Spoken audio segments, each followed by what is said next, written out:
এই দেখো বন্ধুরা, তোমাদের সাথে বলেছিলাম শেয়ার করব আজকে কি কি মেনু হচ্ছে। আজকের মেনুতে আছে, এখানে দেখো খিচুড়ি বসিয়ে দিয়েছি গোবিন্দভোগ চালের, টমেটো আলু কাঁচা লঙ্কা সমস্ত কিছু দিয়ে, মুগের ডাল আর গোবিন্দভোগ চাল দিয়ে ফুটছে, দেখতেই পাচ্ছ। আর সাথে করছি পাঁপড় ভাজা। দাঁড়াও, পাঁপড়গুলো নামিয়ে নিই আগে।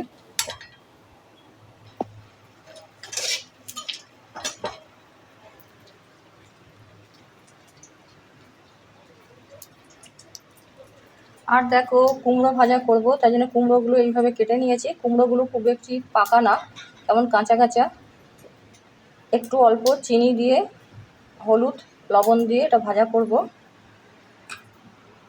খিচুড়িতে ফোড়ন দেওয়ার জন্য আদা গ্রেট করে নিয়েছি। পাঁপড়গুলো পুড়ে যাচ্ছে, আর একটু তেলের দরকার।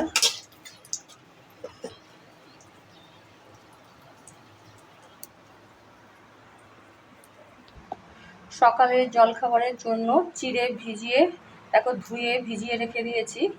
এতে আম গুড় দিয়ে খাবো। আমি যদি আম না খাই তাহলে লেবু দিয়ে খাবো। খিদে পাচ্ছে, ভেবেছিলাম কিছু খাবো না, বাট কালকে অনেক আগে খেয়েছি। কালকে গতকালের ডিনার খেয়েছি 9টার সময়। কুমড়োর সাথে ভাবছি আরও কিছু ভাজা করে নেব। সবজি আছে, পটল ভাজা, আর খিচুড়ির মধ্যে তো আলু দিয়েছি। চলো আমি রান্নাটা শেষ করে নিই, তারপর ফাইনাল লুকটা কেমন হলো তোমাদের সাথে আমি অবশ্যই শেয়ার করব।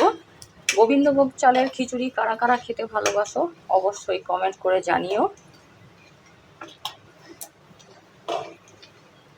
দেখো গোটা গোটা কাঁচা লঙ্কা।